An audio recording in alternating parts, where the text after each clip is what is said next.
Hi, my name is Lee, and today I am going to go over what I read in the spring.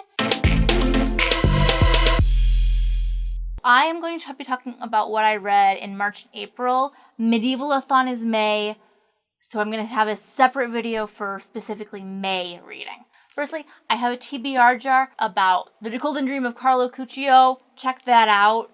It is fun. I love this. Then I also read a bunch of graphic novels this month. I read Oddball by Sarah Scribbles, which is a super fun, cute comics of her collection of web comics that she posts on Instagram. They're super fun. Pet rock ones are my favorite. 2 Cleopatra In Space books. I read Fallen Empires and The Queen of the Nile, about Cleopatra, who is like 10 and she accidentally gets time traveled into the future, into space, where she joins up with a academy of space cadets and has to stop the evil empire people who turn out to be led by Anubis. So it's super fun and enjoyable. They're middle grade, they're fast, and I started reading them a long time ago and I didn't know there were 2 more books, and then suddenly I found out there were 2 more books, and so I read them quickly to catch up.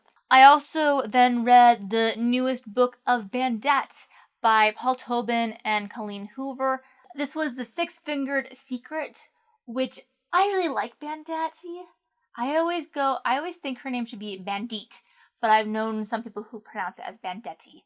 And so if I swap between the two, you know why. These are fun. They're about a high school cat burglar who is in France, and she is all about style and candy bars. And it's just really interesting. And in this one, there is a masterpiece that she gets hired to steal. But then what she doesn't know is that 5 other thieves and criminals have also been hired to get this painting. So it's super fun. Also, I just love the color palette of them. They're beautiful books. My last graphic novel I want to talk about is Himawari House.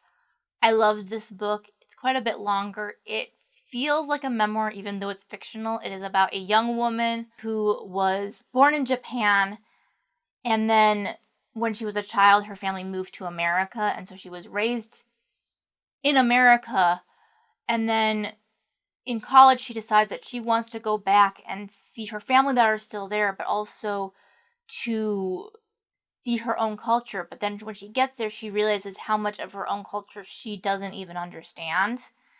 And so it's about her feeling like an outsider in America because she's Japanese, but then feeling too American in Japan. And she gets part of this dorm room where these other young women also have this kind of feeling. And it's about these 3 young women becoming a family group despite all being strangers at the beginning of the story.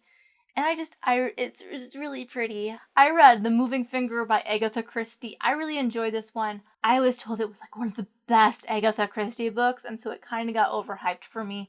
So I didn't love it as much as I maybe could have. Then I also read Green Rider by Christian Britton. I really liked this book. I thought it was a standalone book. It is not. It is a start of a series, and each book gets thicker and thicker, and I'm mad about it. This book is about a young woman named Kerrigan, and she just got kicked out. Oh, I knew he was going to call out. Hi! I'm super sorry, guys. My camera went... I had a phone call. I turned off my camera. I started filming again, and then everything was super blurry. So I'm refilming all of it. Maybe I will show some footage to prove that I needed to do this again. So, I only had 3 books more to talk about though, so let's talk about them. Green Rider by Christian Britton is one of my favorite books I've read this year. I loved this a lot. I listened to it as an audiobook because I wasn't quite sure whether I would like it or not.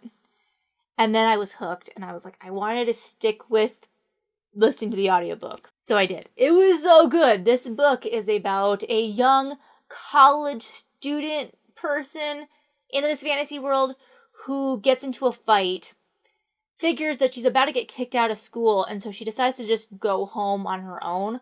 But on the way home, she comes across this dying man who turns out to be one of the messengers for the king, and he has a very important message that he has to get back to the capital, but he's dying, and so he makes her promise to get the message to the king. And so this is her trip from going home in the opposite direction to going across the realm to the capital, to the king, to prevent a war. And it's so fun. I loved this book a lot. I enjoyed that this book has ghosts in it. I'm not a huge ghost person, but I really enjoyed how they used that in this book. I did think this was a standalone when I started it, and I probably would not have started it if I had known that there were 6 more books of the series, because I've been kind of staying away from long series until I finish some of the long series that I'm in. I have like 25 series I'm currently in, and I've been trying to like take out all of the ones that I'm in before starting new ones, and then I started this series. This series did remind me a lot of Tortal, which is one of the series I've been trying to finish. I'm currently reading The Protector of the Small series with Kel. So reading this with Kerrigan was a little bit like, oh, I should be reading the other book series. So probably, I don't know. I really want to continue with this soon, but I probably shouldn't because I have all these other series I should finish reading.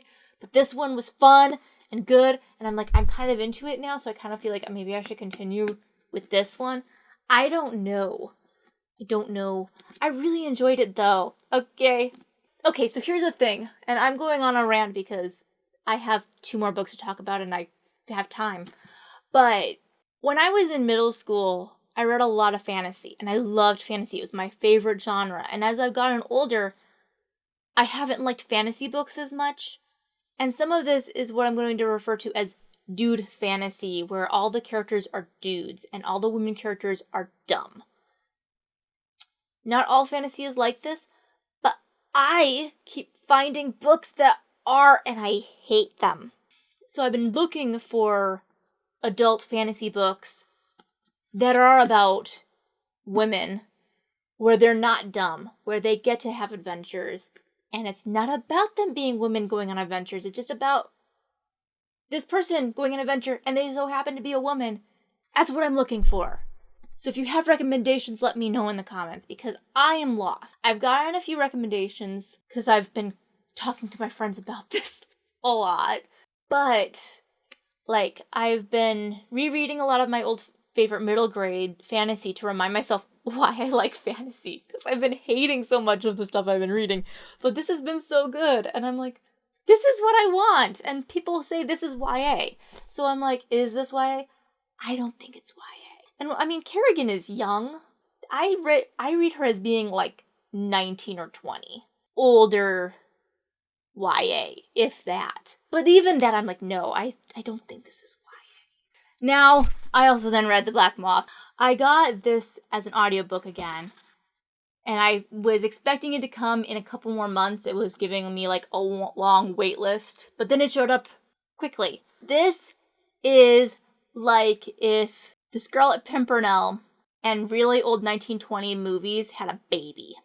This book is about Jack Carstairs, and he has been accused of gambling at cards. And it has completely ruined him. His honor is gone. And so he takes off to Europe, because that's what you do when you've been dishonored. I always thought that, if you got dishonored, then you fought to the death, but no, you go to Europe. So Jack goes to Europe, decides he hates it, so he decides he has to come back to England. He can't do it openly because he's been disgraced. So he comes up with a fake identity, and his manservant's like, well, how are you going to support yourself? And he's like, I'm gonna rob people because it's super honorable to do that. So Jack becomes a highwayman, and one day when he's manning around, as you do, doing the whole stand and deliver routine, he accidentally meets up with this lady who is getting kidnapped because she's super pretty, but she won't marry a guy, and so the guy who proposed is now kidnapping her to marry him and force her hand and all that. So Jack rescues her, and they fall in love, and it's all about Jack regaining his honor and not being a highwayman anymore, but also doing highwayman things. And Jack's brother's wife is actually the sister of the guy who's evil, and so it's all crazy, and I love it.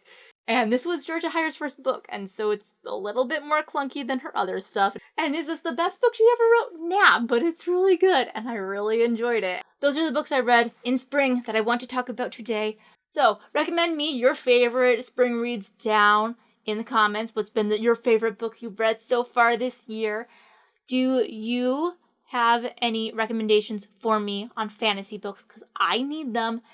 And if you liked this video, hit the like button, hit subscribe, hit the notification bell if you're so inclined, and I will see you next time with a new video. But also, I hope you're reading good books. Have a lovely afternoon. Bye.